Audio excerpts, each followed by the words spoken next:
स्वागत है आप सभी का फिर से। आज मैं बात करने वाला हूँ ललित नारायण मिथिला विश्वविद्यालय 2025 से 27 सत्र में पीजी फर्स्ट सेमेस्टर में जो नामांकन की प्रक्रिया चल रही थी उसके बारे में आज हम बात करेंगे।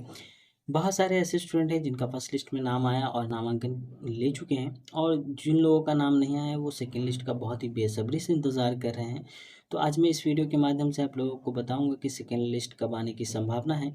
उसके साथ साथ इस वीडियो में मैं ये भी बताऊंगा, बहुत सारे लोगों का ये सवाल रहता है कि स्पॉट नामांकन कब से होगा और कब से होने की संभावना है। तो स्पॉट नामांकन के बारे में भी आज इस वीडियो में मैं बात करूंगा।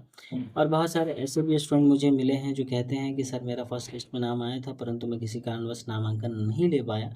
अब मुझे क्या करना होगा, क्या मैं स्पॉट नामांकन के लिए इंतज़ार करूँ या फिर मेरा सेकेंड लिस्ट में नाम आएगा? तो इन सारे सवालों का जवाब आज मैं आप लोगों को दूँगा। और उसके साथ-साथ ये जो लिस्ट आप लोगों को दिख रहा है खुला हुआ स्क्रीन पे, कंप्यूटर स्क्रीन पे, ये पीजी फर्स्ट सेमेस्टर में जो नामांकन के लिए फर्स्ट लिस्ट आया था, ये वही लिस्ट है। इसको मैंने यहाँ पे ओपन इस कारण से किया है कि इस लिस्ट के माध्यम से मैं आप लोगों को बताऊँगा कि आप भी अनुमान लगा सकते हैं कि क्या आपका नाम सेकंड लिस्ट में आएगा या नहीं आएगा। सबसे पहले टॉपिक की अगर बात करें तो वो है सेकंड लिस्ट।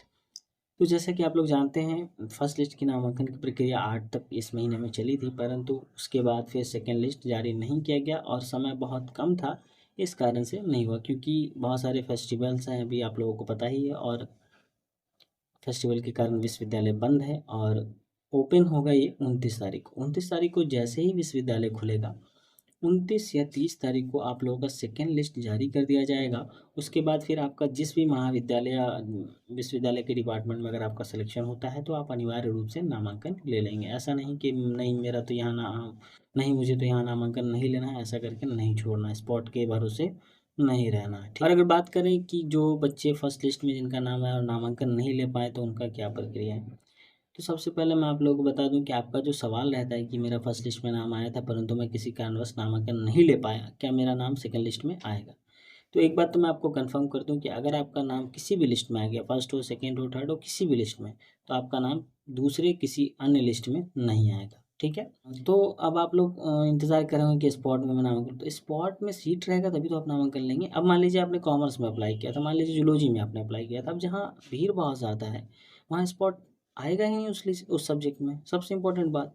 तो इसलिए मैं कहना चाहूँगा स्पॉट के बारे में जो सवाल करते हैं कि सर मेरा सर क्या स्पॉट नामांकन आएगा, आएगा तो कब से आएगा, तो मैं आप लोगों को बता दूं कि स्पॉट नामांकन तभी आता है, आप लोगों ने ये देखा भी होगा पहले, या आप यूजी कंप्लीट करके आए, आगे बहुत सारे स्टूडेंट बीएड भी करके आए हैं, बीएड में भी स्पॉट नामांकन होता है, बहुत सारे बच्चे डीएलएड भी करके आए हैं, डीएलएड में भी स्पॉट नामांकन होता है। स्पॉट नामांकन तब होता है जब आपके विश्वविद्यालय में सीट खाली हो। अगर सीट ही नहीं रहेगा, जितने बच्चे अप्लाई किए हैं उनका ही अगर लिस्ट जारी करते तो सीट वैसे ही समाप्त हो रहा है, तो स्पॉट कहाँ से आएगा, ठीक है। तो स्पॉट के बारे में बात करें कि आप अब आप लोग सोच रहे हो कि नहीं मेरा तो ऐसा विषय है जिसमें भीड़ नहीं रहता है, तो ऐसा मत सोचिए। अभी कोई ऐसा विषय नहीं बचा हुआ है कि जिसमें भीड़ ना हो, हर एक विषय में भीड़ है। संस्कृत हो, मैथिली हो, उर्दू हो, हिंदी हो, हिंदी तो खैर छोड़ ही दीजिए, हिंदी में तो बहुत ज़्यादा बच्चे हैं।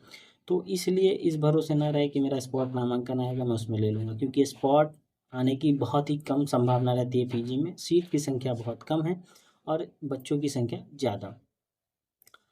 तो अब बात करते हैं इसके बारे में कि ये जो लिस्ट है, इस लिस्ट के आधार पे आप कैसे अनुमान लगा सकते हैं कि आपका सेकंड लिस्ट में नाम आएगा कि नहीं आएगा। तो इस लिस्ट में आपको करना क्या है कि सबसे पहले आप ये लिस्ट आप अपने फ़ोन में डाउनलोड कर लें, और जो टॉप कॉलेज है, जैसे मान लीजिए दरभंगा में सबसे ऊपर है सीएम कॉलेज और सीएम साइंस कॉलेज, जो कि आप लोग जानते हैं, जहाँ दोनों दोनों जगह पीजी की पढ़ाई होती है।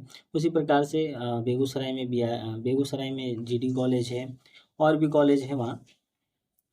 तो मैं बता दूं आप लोगों को कि इसमें आपको कट ऑफ देखना है कि कट ऑफ कितना तक गया। अब मान लीजिए जूलॉजी में आप जाएंगे तो जूलॉजी में बहुत ज़्यादा भीड़ रहता है, तो उसमें अनरिजर्व का कितने बच्चों का सिलेक्शन हुआ है, कितने परसेंटेज तक लास्ट सिलेक्शन हुआ, उनका क्या कैटेगरी था, एससी एसटी था या फिर ईबीसी था, ईडब्ल्यूएस था। अगर आप किसी कैटेगरी में भी आते हैं, जैसे एससी एसटी में आते हैं, तो आपको बहुत लाभ होने की संभावना है। इस लिस्ट को देखने के बाद इस प्रकार से अनुमान लगा सकते हैं कि हमारा जो है सेकेंड लिस्ट में नाम आएगा कि नहीं आएगा। तो अगर मान लीजिए एग्जाम्पल के तौर पर अगर मैं बताऊं, तो जैसा कि आप लोग देख पा रहे होंगे, ये जो सीएम कॉलेज कॉमर्स में बहुत ही ज़्यादा भीड़ रहती है, बात आपको बता दूंगा पीजी में। तो जो फर्स्ट बच्चों का जो यहाँ फर्स्ट बच्चे का जो सिलेक्शन हुआ आप देख पा रहे होंगे, भाई उसका 94.8%। 100 में से तो सिलेक्शन हुआ। उसके अलावा अनरिजर्व बच्चों का जो लास्ट सिलेक्शन हुआ अनरिजर्व, अनरिजर्व देखिए 17.25, लास्ट बच्चे का सिलेक्शन देखिए 70.25%, इतना आपका है तो आपका सिलेक्शन। उसी प्रकार से अनरिजर्व फीमेल में भी आ जाइए। तो अब फर्स्ट आपने देख लिया, उसके बाद फिर आपको लास्ट देखना है। लास्ट आप देखें यहाँ कॉमर्स लास्ट में दिखाऊंगा आप लोगों को। तो यहाँ देखिए कॉमर्स लास्ट, यहाँ 50% वाले का भी सिलेक्शन हुआ, लेकिन कारण क्या है कि ये सबसे पहले ये SC कैटेगरी में आती हैं और दूसरा ये फीमेल है, दो एडवांटेज इनके साथ हो गया, इस कारण से इनका सिलेक्शन हो गया। तो अब जो बच्चे ऐसे हैं जिनका SC भी हैं और फीमेल भी हैं और उनका मान लीजिए कि 50% है, 49% है, 52% है, 53% है, 53 तक वालों का तो नाम आ ही गया है, लेकिन फिर भी अगर ना आया हो तो सेकंड लिस्ट में आने की संभावना है। तो उम्मीद करता हूँ ये इन्फॉर्मेशन आप लोगों को अच्छी लगी होगी। ऐसी और इन्फॉर्मेशन और ललित नारायण मिथिला विश्वविद्यालय से जुड़ी हर एक अपडेट के लिए हमारे चैनल को सब्सक्राइब कर लें, क्योंकि मैं आप लोगों के लिए ऐसी इन्फॉर्मेटिव वीडियो लाता ही रहता हूँ। तो चलिए लेता हूँ मैं आप लोगों से अलविदा, मिलते हैं अगली वीडियो।